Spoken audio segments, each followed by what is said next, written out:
The last chapter ended with the Daikaiju of the Meiriki era taking over Nine's body, and due to this monster's strength, it managed to sever Kafka's entire left arm and slice his chest. After bringing down Kafka, the Daikaiju targeted Mina next with its incantation attack, and unfortunately, it aimed to destroy Mina's face specifically. Could this be the end for our ultimate childhood friends? Let's find out. We continue the story in chapter 115. When the Daikaiju placed his incantation attack on Mina, Keiji shouted for her to retreat while thinking that this situation was bad. Concern was also visible on the other assistants' faces, and Nagizaka asked them about number 8's status, to which Kurusu responded that his vitals were still undetectable, which worried him even more. Inside Nine's body, he spoke to Mina and reminded her that he had told her that no one had ever escaped this monster in any era, no matter how strong they were, where even he couldn't escape from this Daikaiju shackles. While he was saying that especially those from the defense force couldn't escape this, Nine noticed something about Mina. He saw Mina's expression, that even while facing her end, her face still showed courage and the drive to win. Because of this, Nine asked himself what kind of look he was seeing in her eyes.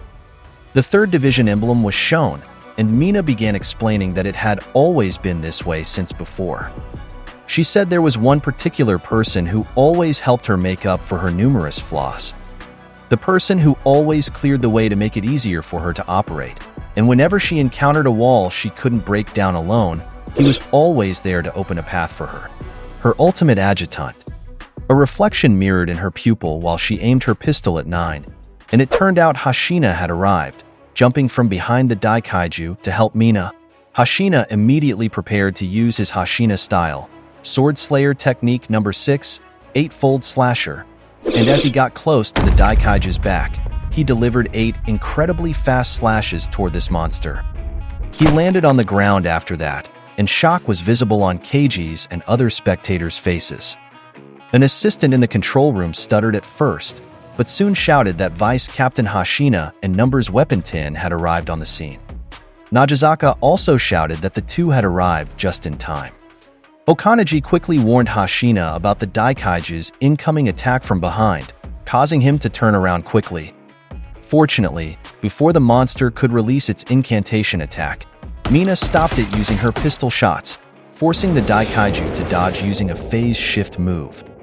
While this was happening, Hoshina spoke to Okanaji and requested her to execute Phase 2, to which Okanaji immediately complied and ordered Apache 9 to release what they had prepared in Pattern 7 to points F through G. Hoshina also spoke to Tin and explained that their current enemy was worse than what they faced earlier, so they needed to go all out from the start, to which Tin just called him a fool. Countless weapon pods fell from the air, and all of them landed around Hoshina, while he quickly prepared himself. Tin shouted that he was a fool because as if they would do anything else besides going all out immediately. Hoshina charged with extraordinary speed, and when he got close to the Daikaiju, he delivered a cross slash. In response, the monster pressed its thumb and index finger together as if signing the letter F, and suddenly something struck Hoshina's attack, nullifying it. Hoshina wondered if a shield was responsible for stopping his attack, but when he looked closely at the Daikaiju, he saw its tail had grown longer and much thicker.